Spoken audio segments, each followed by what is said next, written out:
Yeah, Lennox Lewis. Lennox, I'm coming for you.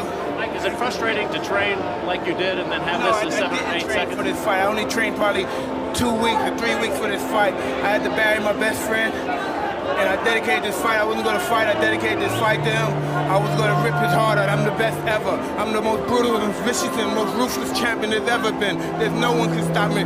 Lennox is a conqueror. No, I'm Alexander. He's no Alexander. I'm the best ever. There's never been anybody as ruthless. I'm Sonny Liston. I'm Jack Dempsey. There's no one like me. I'm from Nairclaw. There's no one that can match me. My style is impetuous. My defense is impregnable. And I'm just ferocious. I want your heart. I want to eat his children. Praise be to Allah. Speaking of history, you said one time that one of the things you've learned is that to succeed greatly, you have to be willing to fail greatly. Oh, 100%.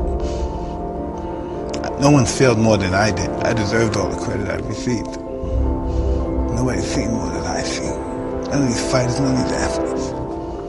I'm the king of the barbarians. There's no one that could surpass me in the pain I've endured. Some people think you'll stiff Alex Stewart and not fight him in December. No, he shouldn't believe that at all, because you know why?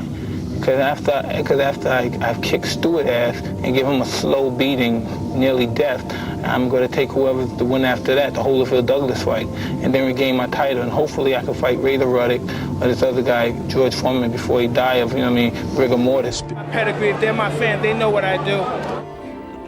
Champion of the world, Mike Tyson. Then I'll illustrate my reign with bloodshed and pain. Then everybody will fear me. They'll tremble in bone. How did you feel about the guys you were in the ring with? I wanted to kill them. Well, I can tell. Why did, I'm laughing nervously. You really felt that way? Yeah. You're scared, coward. You got man enough to f with me. Success. You look at success, me, myself. It's different levels of success. Some people's success is not using drugs, not drinking anymore. Some people's success is making $1 million. Some other people's success is making $1 billion. Some people's success is not going to prison no more. A good fighter is not necessarily the greatest fighter ever lived. It's where you want to go. A good fighter is to be diligent and committed and disciplined, doing what you hate to do, but do it like you love it. Always testing yourself and forcing yourself to the limits. If you know you if you love women, then deny yourself that. That's what success in general is all about, sacrifice. And from my experience, of any little success I may have had, is be willing to sacrifice. Unfortunately, sometimes you can't have fun accomplishing your goals. And when sometimes people don't have the determination, the will, and the steadfastness, the tenacity, they give in under the slightest struggle. The toughest guys we know. You hear the old guys say the toughest last longest. No, that's not true. This is not a tough guy world. This is the smart man's world. Tough guys want to get hurt in this world. They're dinosaurs now. These tough psycho bad guys, they're not going to last now. It's the 21st century.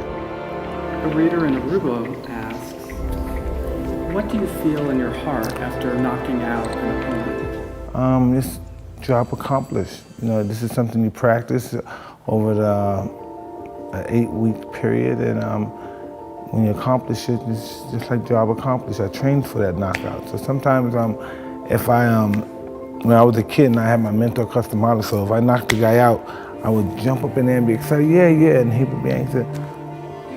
What are you excited for, jumping around for? What's wrong with you? He said, why you act like this is luck? Like you've been doing this for 8 weeks. You anticipated this happening. Why are you acting so surprised that it happened when you participated in it happening for 8 weeks? Anything different would be a failure.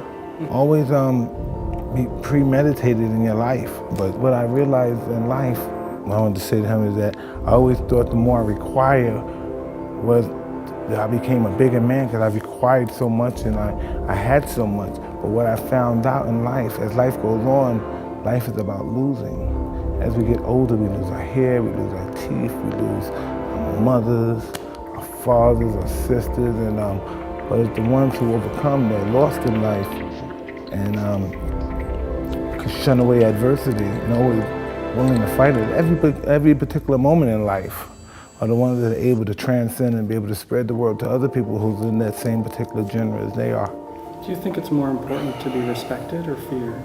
I would like to be respected. Respect is more powerful than love, I believe. You know, but how many people out of the obligation of love, Machiavelli, out of the obligation of love, have we hurt? Just think about it. Everybody that's listening to me, just think out of the obligation of love. This is my sister, my brother, my girlfriend that I cheated on. My boyfriend who I didn't tell him everything, or else he should have knew this is not his child, or whatever the situation may be, you know what I mean? We just have to know this is what it is, you know what I mean? Some people can get by with just being respected.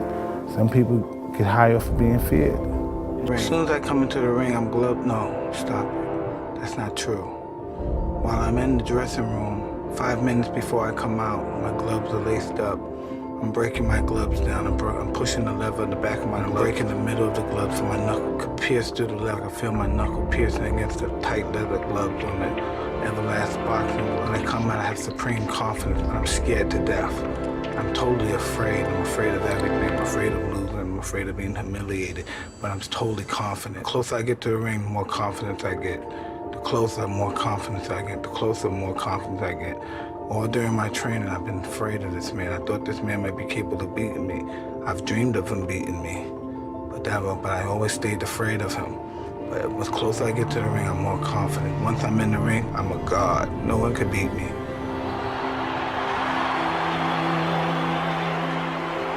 I walk around the ring, but I never take my eyes off my opponent. I keep my eyes on him, even if he's ready and pumping. He can't wait to get his hands on me as well. I keep my eyes on him, I keep my eyes on him, I keep my eyes on him. Then once I see a chink in his armor, boom, and one of his eyes may move, and then I know I have him. Then when he comes to the center of the ring, he still looks at me with his piercing look, and as if he's not afraid. But he already made that mistake when he looked down for that 1/10 of a second. I know I had him. He'll fight hard for the first 2 or 3 rounds, but I know I already broke his spirit. During the fight, I'm supremely confident. I'm moving my head, he's throwing punches. I'm making a miss and I'm countering. I'm hitting him to the body, I'm punching him real hard.